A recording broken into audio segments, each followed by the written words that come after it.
Mike Sullivan's got a handful of Sullyisms, I guess you can call them, pet phrases, key terms that he likes to repeat and emphasize, not for us, but for his players. And one of them that first cropped up for his vocabulary a year ago was juice. Juice. I'm going to bring up this team's juice today. Good morning to you. Good Monday morning. I'm Dejan Kovacevic of DK Pittsburgh Sports.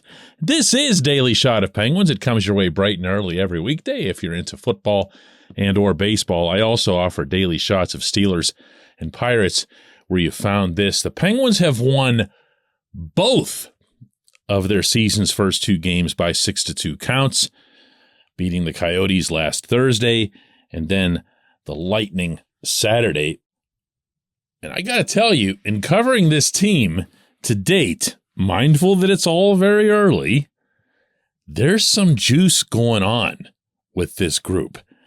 And it's got to be some combination of getting tired of hearing everybody say that they're so old and everything else, and all of these first-round playoff losses, because they're playing... mad's not the right word. Mad is when you go out and you take dumb penalties and that sort of thing. But extremely agitated, I guess. I don't know. Juice is just a better word for this. So I brought it up with Sullivan after the game Saturday night.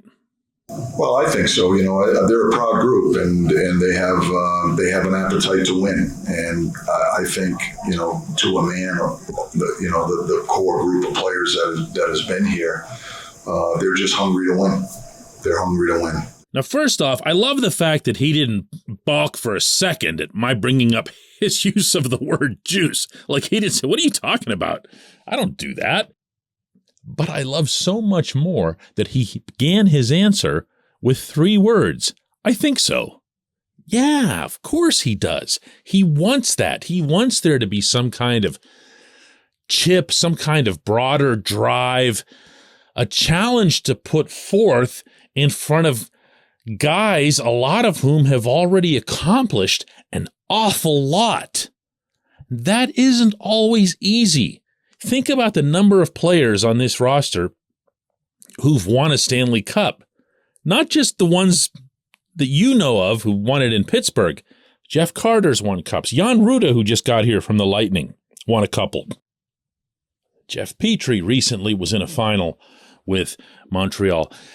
There's players who've done a lot in this league and who could, in theory, maybe even just subconsciously, say, hey, you know what?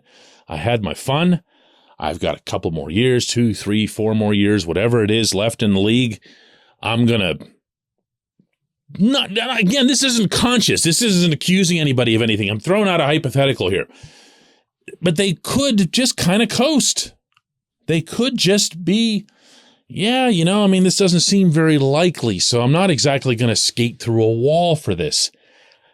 That's not what we're seeing. We're seeing the skating through the wall.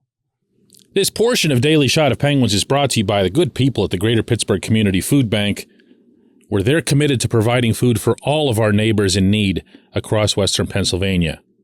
They, in turn, need your help. Find out how $1 can be turned into 5 full meals. For those in need, visit pittsburghfoodbank.org. I'm going to say this again. It's only been a couple of games. I'm not extrapolating, and I don't think anyone else should either.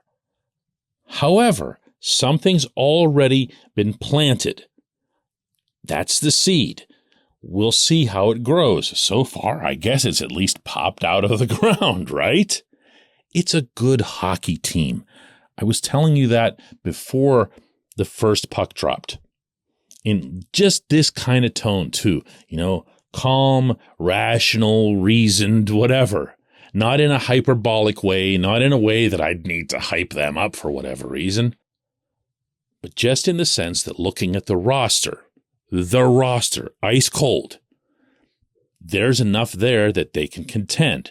And if, taking it to the next level, Tristan Jarry were to become what I think he can be, now you're having a totally different dialogue.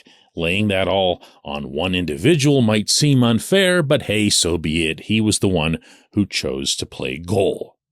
He's that good. He's that gifted. And he can make up the difference for other facets that the Penguins might lack. But if you look at some of the things that I'd mentioned a week ago that I liked, they've already come into play. I liked at least the chance that Rickard Rakell would fit in with the first line. It's been a little different than I thought. He's not engaged too much in the cycle and so forth, but he's supporting his own play well enough that Sid and Jake can create their own offense, if that makes sense to you. It did in my head. The Malkin line has done pretty well, largely because I think Jason Zucker's been terrific. Brian Rust's made some of his own offense. Rusty could actually have a bunch of goals already to this point, not just the 2 that he has, which actually isn't a terrible total to have through 2 games. The third line got a lot of stuff done Saturday night, not so much in the opener. And the fourth line is just whatever. It just doesn't matter that much. Let's see Teddy Bluger get back and then start passing judgment on that. The defense corps has been led by exactly who it should be led by. Chris Letang's been terrific. And I've liked pretty much everyone else so far, other than I'm just not a P.O. Joseph guy. Sorry. I think they can do better than that, but I also think they will do better than that when they can find a way to get Ty Smith back up here, meaning a financial way. And Jari's just been Jari. He's been really, really strong through 2 games. It's a good team. What I really liked out of these first couple of games, I got to tell you, is that almost instantly, the fan base, and by that I mean the fan base within the building, the paying customers, have really taken to this team, something I brought up with Sidney Crosby after the game the other night. Yeah. I mean, nice to have that support. Definitely. I mean, I think we're pretty fortunate here. We're used to that, and especially starting the season. I think everyone's pumped up to get going here. But I think that we don't want to say we take it for granted, but we've gotten used to it a little bit, and it's a huge boost for us always. Hey, don't underestimate that too. Home ice matters. Home ice support matters. The Penguins and their very strong start, that's going to resonate. It just is. First impressions and all that, right? When we come back, J1Q.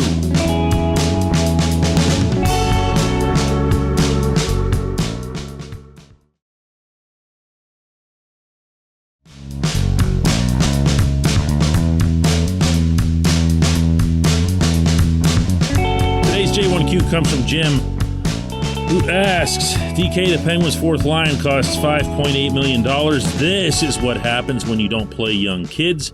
I get that the system isn't exactly flush with prospects, but come on, you can't produce a bottom 6 guy or 2? Jim, they can't. They haven't.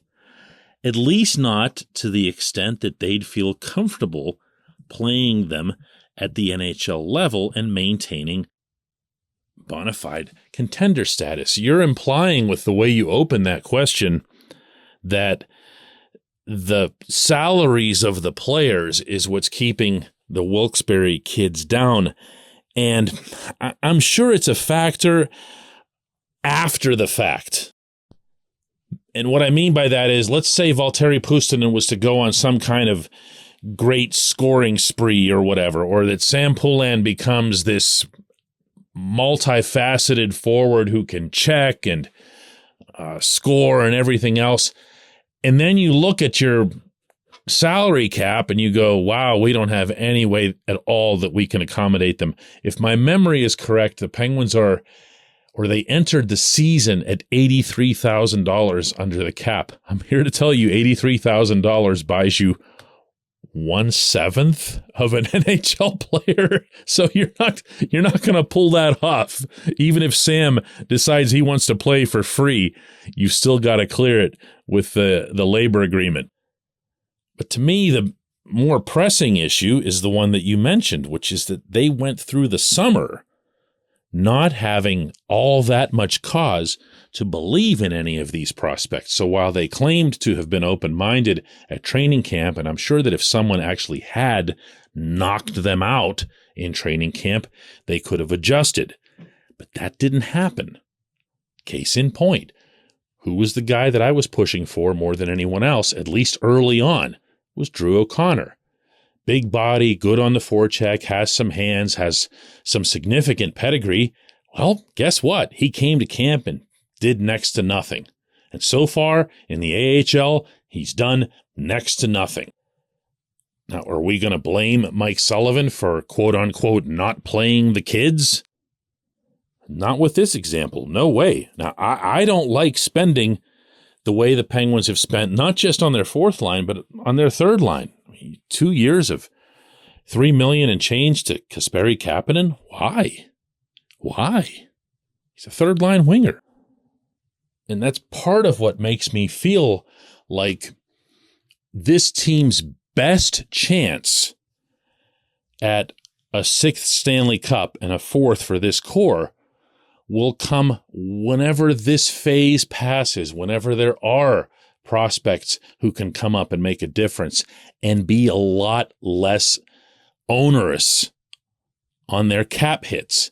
But we're not there. We're just not. If the Penguins are lucky, they'll be able to line up 2 or 3 of these kids and say, all right, you ready? Are you ready to outplay? I'm trying to think who's even on the fourth line that I don't like. Ryan Poehling, Josh Archibald, Brock McGinn. When Teddy comes back, Teddy's obviously your fourth line center, and that raises things a little bit. But this isn't a group that should be blowing anybody away, and management shouldn't have felt the need to go and get them. But the fact that they did is already a strike against the prospects, at least as they were perceived this summer. I appreciate the question. I appreciate everybody listening to Daily Shot of Penguins. We'll do another one of these tomorrow.